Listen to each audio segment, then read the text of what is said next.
A pandemic is sweeping across the globe, the economy is experiencing one of its worst downturns in decades, and fear is permeating society. No, I'm not referring to 2020. Rather, I'm referring to 1918, 1785, and a long list of other historical years in which the world has experienced similar hardships. Leaders at the UN, WHO, and WWF International claim that pandemics like the coronavirus are the result of humanity's degradation of nature.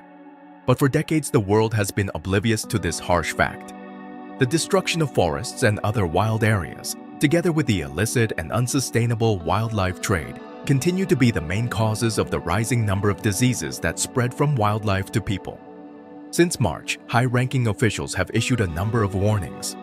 According to the world's foremost specialists on biodiversity, unless the uncontrolled destruction of the natural world is quickly stopped, even more severe disease outbreaks are expected in the future. Leading economist and UN Environment Director warned earlier in June that COVID-19 was a SOS signal for the human enterprise, and that existing economic theory failed to acknowledge the connection between human prosperity and the health of the natural world. Numerous diseases, including Zika, AIDS, SARS, and Ebola, have surfaced over time and are all thought to have started in animal populations that were subjected to extreme environmental stressors. These outbreaks are manifestations of our dangerously unbalanced relationship with nature, they added in reference to the coronavirus. They all show how our actions harming the environment are putting our health at risk, a sobering truth that we have been ignoring for years. The first known pandemic occurred in 430 BC. The ancient Greeks, who were arguably the most advanced civilization in history, were going through a golden age when they invented things like democracy, plumbing, central heating, and sophisticated construction cranes. With the help of these cranes, they would go on to create 5 of the 7 ancient wonders of the world: the statue of Zeus, the temple of Artemis, the mausoleum at Halicarnassus, the Colossus of Rhodes, and the lighthouse of Alexandria. Despite all of the advancements the Greeks made in science, they would soon face a new hurdle. It was reported that a deadly disease was spreading through Egypt and Libya before making its way to Greece. Within a year, 25 people in the city of Athens perished from the disease, which eventually claimed the lives of 100,000 people, or roughly 20% of the country's ancient Greek population. To put this in perspective, imagine if 20 countries in the modern world were to be wiped out within a year due to an infectious disease. That would be the equivalent of 70 million Americans dying in a year, or nearly 191,000 people every day. As a result of this ancient plague, the Greek people went into a state of hysteria, during which the majority of the population disobeyed the law, fearing they were all going to die. They started doing things like spending all of their money on the disease. A more comprehensive shift toward a paradigm that recognizes nature as the cornerstone of a thriving society must be initiated by embracing a fair, healthful, and environmentally friendly comeback. It has already been shown that doing otherwise and trying to cut costs by scoffing at social safety nets, healthcare, and environmental preservation is a false economy. The bill will be settled on several occasions. The report calls on all governments to enact and uphold legislation to stop the devastation of the environment in the supply chains of goods and to encourage people to adopt more sustainably designed diets. Scientists have found that the single biggest strategy for people to lessen their environmental impact on the globe is to forego meat and dairy products.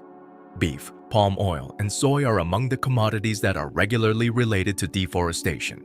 The head of WWF UK, Tanya Steele, stated that nature needs to be protected in the post-Brexit trade agreements. We cannot be complicit in increasing the risk of the next pandemic. To prevent us from importing food that is the consequence of widespread deforestation or whose production disregards low social and environmental norms in producer countries, we need robust legislation and trade agreements. The government is in a unique position to bring about revolutionary, globally significant change. Furthermore, a number of other worldwide environmental problems, including pollution, urbanization, ozone layer depletion, and soil degradation, pose an undeniable threat to the health of people and the planet. Thus, in order to avoid and limit future pandemics, medical professionals, governments, and the general people must unite and fight side by side.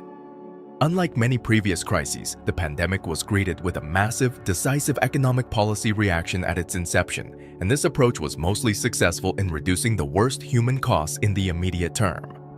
But in addition to posing new hazards, the emergency reaction also boosted global debt levels, both public and private, which, if left unchecked, might jeopardize a fair recovery from the crisis.